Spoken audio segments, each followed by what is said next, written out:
warahmatullahi wabarakatuh. Halo konco-konco, kembali lagi bareng saya Mbak Dona.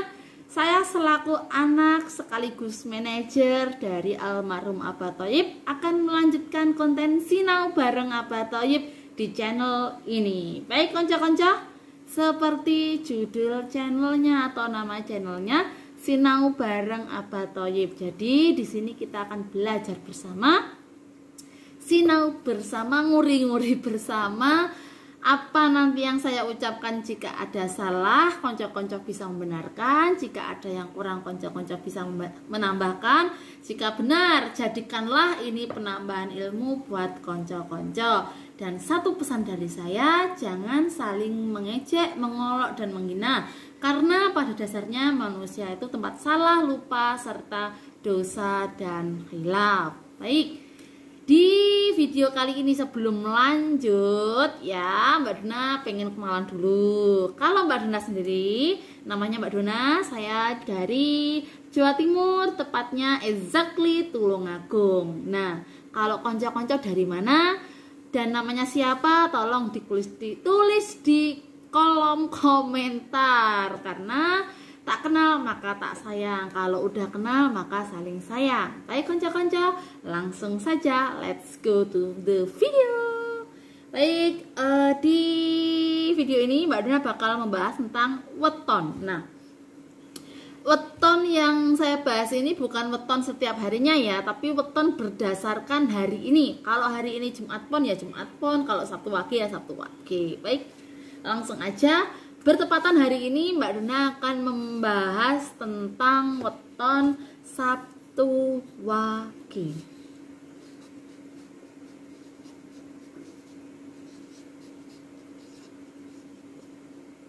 Nah, Sabtu Wage, yang wetonnya Sabtu Wage monggo merapat, kita sinau bareng ya.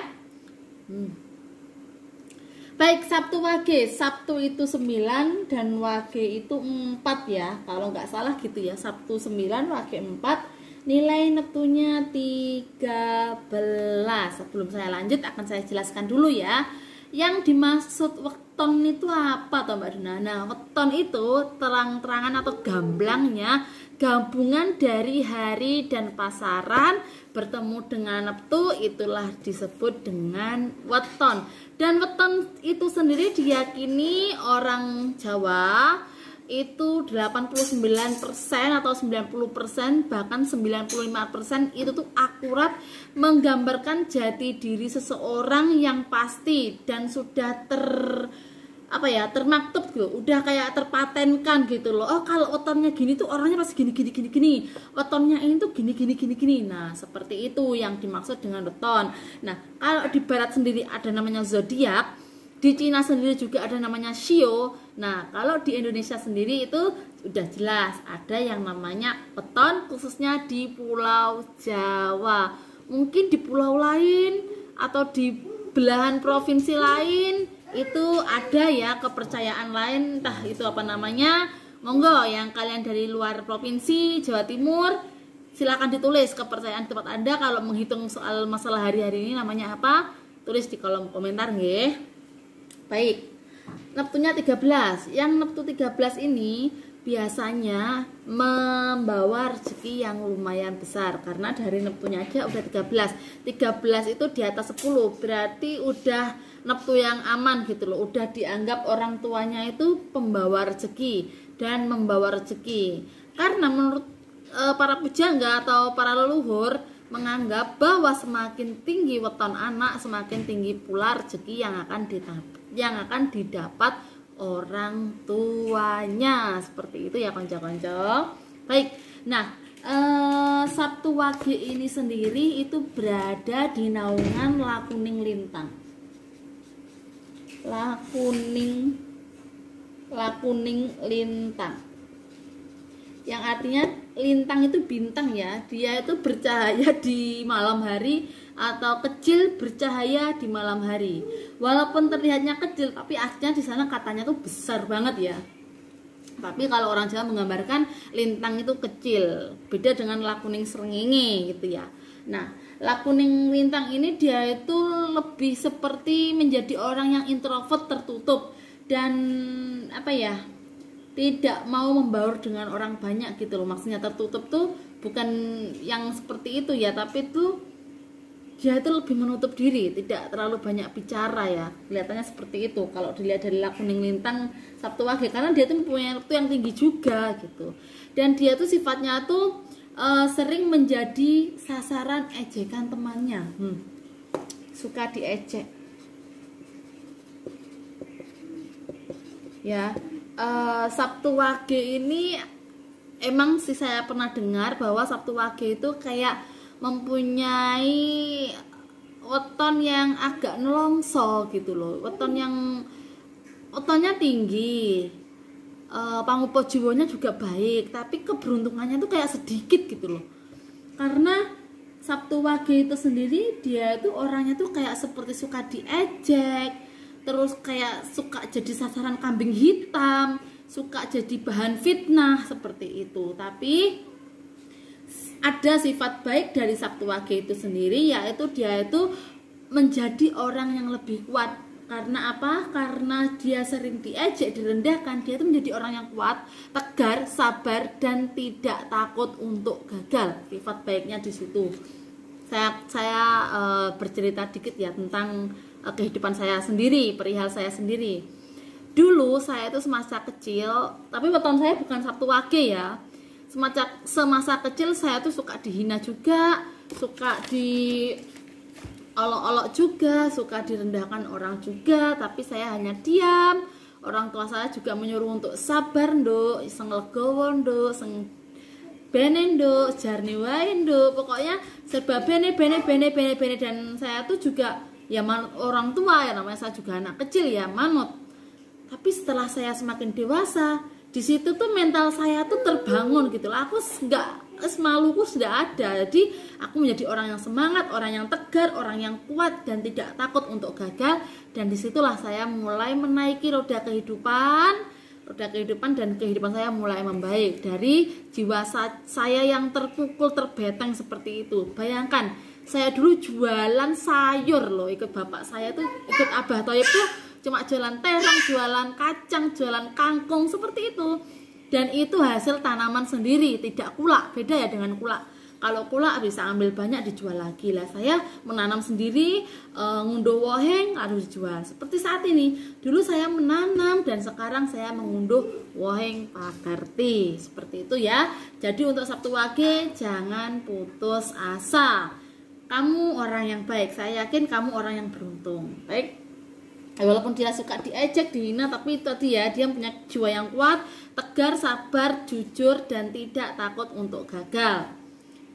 Dan tapi ada sifat buruk ini ya dari si Sabtu Wage, tapi saya akan bacakan dulu dari sifat baiknya ya. Dia itu anaknya tuh mandiri. Dia orang yang mandiri, tidak suka foya-foya, hemat, dan suka menolong, ringan tangan, ringan bahu. Intinya ringan tangan tuh mudah memberi, itu apa ya namanya, pokoknya mudah memberi dan ringan bahu. Bahunya tuh ringan, menolong orang tuh nggak masalah, nggak hitung-hitung, niatnya nolong ya nolong saja. Dan sifat buruknya dia itu terburu-buru, suka terburu-buru, juga pelupa. Terus dia itu juga kayak tinggi hati, suka membantah, juga sering menjadi sasaran fitnah. Seperti yang saya katakan tadi, dia tuh suka diejek ya. Nah, dan saya lupa belum membahas watak dari Sabtu Wage. Watak pangupo jiwanya itu seperti apa? Watak itu ada 5 ya. Sarmo, Sarpo, Rojo, Kukilo, dan Mino. Sarmo itu singa, Sarpo ular, Rojo, Kukilo burung, Mino itu ikan. Dan 13 dibagi 5 itu sisa 3. Kita hitung dari atas, yaitu Sarmo, Sarpo, Rojo. Sifat dari Sabtu Wage itu Rojo. Seharusnya yang tadi saya baca di awal ya, tapi nggak apa-apa di bawah. Soalnya saking semangatnya gitu saya tuh membacakan untuk Sabtu Wage. Nah, sifat Sabtu Wage itu Rojo sudah dilihat ya, walaupun dia tuh suka seperti lakuning lintang, suka diejek, suka jadi kambing hitam, tapi dia itu punya jiwa yang tegar dan dia itu mempunyai jiwa-jiwa bisa memimpin, ya, mempunyai karakter cocok jadi pemimpin karena neptunya sendiri Pangupajiwana jatuh di rojo untuk wataknya ya. Rojo loh, rojo ini hanyalah satu diantara ribuan, satu diantara ratusan, satu diantara miliaran orang. Seperti apa ya, kalau di Indonesia sendiri rojonya kan Pak Joko Widodo, mungkin kalau kelurahan ada Pak Lurah, bupati ada Pak Bupati. Nah seperti itu ya, untuk watak dari Pangupajiwana, watak dari Sabtu Wage yaitu rojo. Dan sekarang kita akan menghitung Pangupajiwa pendalaman hidup, karakter hidup, ikhtiarnya, kemampuan hidupnya untuk Sabtu Wage itu apa sih? Nah, Pangupajiwa itu ada 7 konco-konco ya, kita hitung. Ada Segara Ngawisesa, Sumur Sinaba, Tunggak Semi, Satrio Wibowo, Satrio Wirang, Bumi Pinetak, dan Lebu Katiup Angin. 13 sendiri kalau dibagi 7 itu kan cuma dapat 1 dan sisanya 6.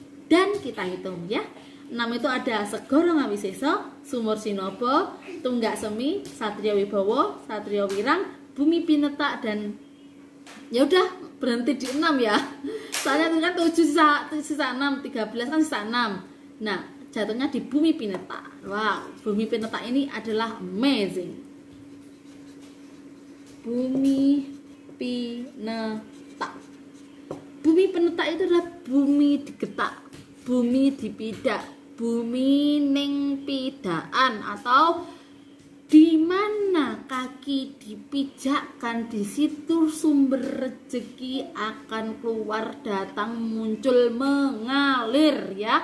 Itu arti dari Bumi Pinetak. Jadi buat konco-konco yang Sabtu Wage ini cocok sekali kalau kamu anak rantauan ya. Mungkin kamu dapat istri atau suami orang jauh, kamu dapat keluarga baru orang jauh, luar kota, luar provinsi, luar negara, luar negeri. Ini sangat bagus sekali karena rezeki kamu ada di Bumi Pinetak, di mana kamu berpijak, di mana kamu menginjakkan kaki, di mana kamu memidakkan atau menggetakkan kakimu, disitulah rezekimu muncul, mengalir, merembes. Derasnya itu ada di pijakan kakimu. Jadi kalau kamu dimanapun mengembara pun, berkelana kemanapun, tidak perlu takut karena dimanapun kamu berada, disitulah rezekimu mengikutimu. Tapi satu yang saya pesankan ya, kalau tidak ada usaha ikhtiar dan melakukan suatu pekerjaan usaha, itu yang namanya rezeki itu atau penghasilan itu tidak akan muncul. Jadi seperti inilah ya yang bisa Mbak Dona kutip tentang perhitungan weton Sabtu Wage. Semoga bermanfaat ya konco-konco. Dan ingat, apa yang saya katakan ini tidak 100% benar. Untuk neptu atau pasarannya ini udah pasti benar ya. Perhitungan Jawa semua mengatakan benar. Cuma untuk penjabarannya itu tidak 100% benar karena kebenaran hanya punya Allah Subhanahu wa Ta'ala. Dan tapi untuk penjabarannya sendiri itu bisa beribu-ribu cabang. Bahkan setiap dongke, setiap kakek, setiap leluhur, setiap perwetonan, setiap primbon pun tidak sama menjabarkannya. Seperti itu ya konco-konco. Mungkin cukup sekian video yang bisa Mbak Dona buat tentang pembahasan Sabtu Wage. Jika ada yang keliru, konco-konco bisa menambahkan. Jika ada yang kurang, konco-konco bisa menambahkan. Dan semoga ilmu yang saya share ini bermanfaat. Sebelum saya akhiri, satu pesan yang akan saya sampaikan buat teman-teman, bahwa ada 3 amalan manusia itu yang tidak akan terputus setelah kita meninggal ya, yaitu kalau terputus kan udah nggak bisa jalan-jalan, udah nggak perlu melakukan sholat lagi, udah nggak perlu melakukan puasa lagi, udah nggak perlu melakukan apapun lagi.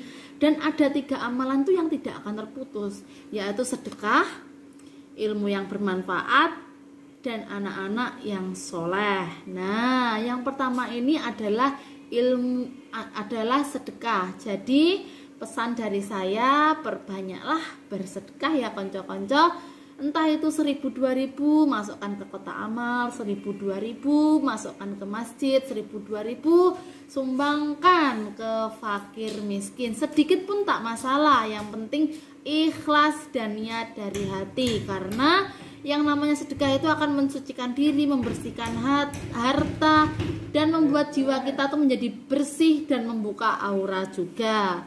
Dan kita akan dikelilingi orang-orang yang baik serta berada dalam lindungannya. Ini anak saya ya teman-teman. Baik konco-konco, cukup sekian video yang bisa buat. Semoga bermanfaat dan akhirul kalam. Wassalamualaikum warahmatullahi wabarakatuh.